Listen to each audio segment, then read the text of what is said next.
Greetings Tone Chasers, I'm Robert and welcome back to Tone Chase Basement. Well, today we've got an out of ordinary experiment on the table with this small Harley Benton multi-effects unit. But before we dive into today's madness, if you haven't already, please hit that subscribe button below to stay tuned for more tone chasing adventures. Now let's get into it. So today we're unleashing this tiny little beast, the Harley Benton DNAfx GiT, one of the most affordable digital guitar effects units and also one of the most popular and go-to choice for many beginner guitarists. And in today's video we're going to do something very unorthodox.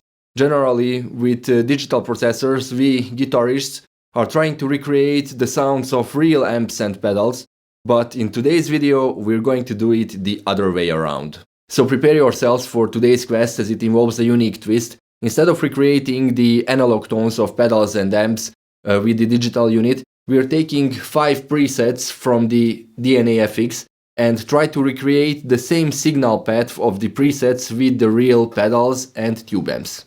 So we're not exactly hunting down the same exact sounds of the DNAfx, rather try to recreate the same signal path with analog gear using the same types of overdrives, modulations, delays and amp types, just as the ones from the presets.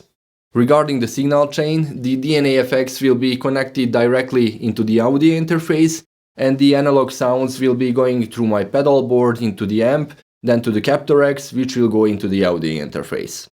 For the sake of some better comparisons, I loaded into the DNAfx the same on-hammer impulse responses for the cabinet emulations that I use in the Captor X, and that way we will have better references to see how the DNAfx amp sims and pedals sound compared to the real ones. So let the madness begin. So first we've got a Fender clean amp tone with some compressor, tape delay, reverb, and then I'm going to turn on a clone type of overdrive on it and try to recreate the same signal path on my Fender Hot Rod Deluxe, the Cali 76 compressor, RE202 tape delay and some reverb from the amp, and then the overdrive from my Tumnus.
For the second preset I also got a Fender amp sound, but it's a twin reverb now, which is a bit brighter than the Deluxe. I've got a vibrato and a whole reverb on the clean sound, and I'm going to turn on a full tone OCD drive emulation on it and try to recreate the same sound also with my Hot Rod Deluxe, but with the bright switch on. That will take us to the same place almost than the twin reverb, and I will be using the Boss CE2W for the vibrato, whole reverbs from the UAFX Delverb, and for the drive sound I will enable the real full tone OCD.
So for the third preset, we've got a cleanish Marshall GCM 800 kind of sound with a Crybaby wah emulation and plate reverb, and I will enable a rat distortion, and I'll try to recreate the same signal path on my Victory Sheriff 22 on the GCM 800 channel with my Exotic FX wah pedal and some plate reverb from the Delverb.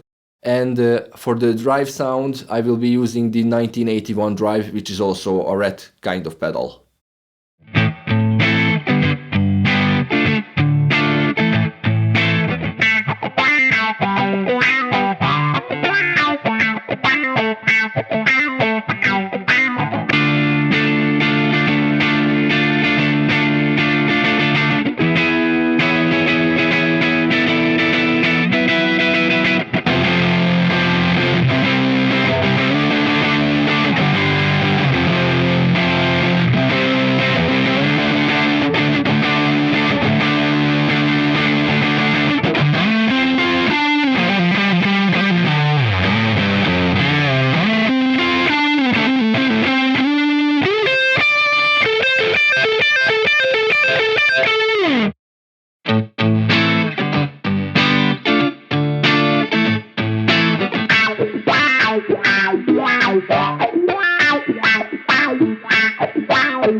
So the fourth preset is a very simple one. It's just a Marshall Plexi with the gain turned all the way up with some whole reverb, and that's it. For that I will be using the Plexi channel on the Victory Sheriff 22 and some reverb from the Delverb as well.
For the fifth preset we have some rectifier sounds on the clean channel with some chorus and analog delay, and of course the high gain channel with some tube screamer boosting.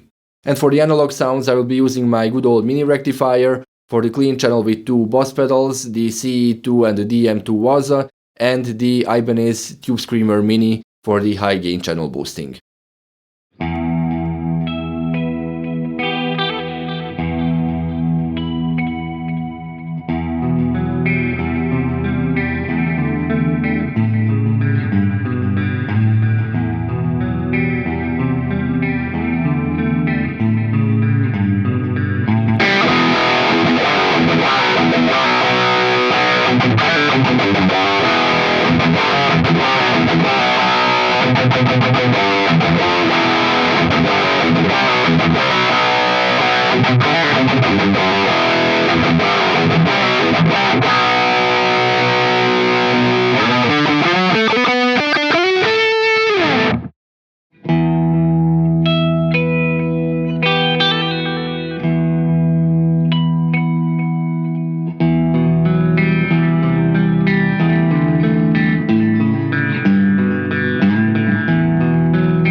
my surprise, the Harley Benton DNAfx MultiFX unit actually does a much better job than I expected, and for its price, which is around the same as one analog pedal, it has a vast of options and built-in tones, over 50 amp sims and 150 effects, distortions, delays, reverbs, EQs, etc. And also the possibility to load in your own cabinet impulse responses. It's just great. Of course, there's just more dynamics and a different feel with the analog gear, and also much more refinedness, but you know, these are essentially two completely different worlds and you cannot just expect them to sound in the same range. However, this still delivers and captures the characteristics of the emulated gear.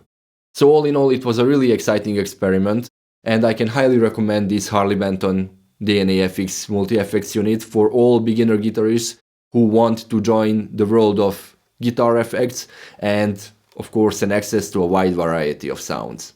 So let me know in the comments below what kind of differences did you hear, and if the differences were as big as you expected them to be. And in the end, whether you're riding a digital dragon or dancing with analog unicorns, the essence of tone is the heart of our musical journey. Thanks for joining me on this wild tone chase. Don't forget to subscribe, like this video, and ring that notification bell to summon future sonic adventures. Until next time. And remember, the perfect tone is always just within reach.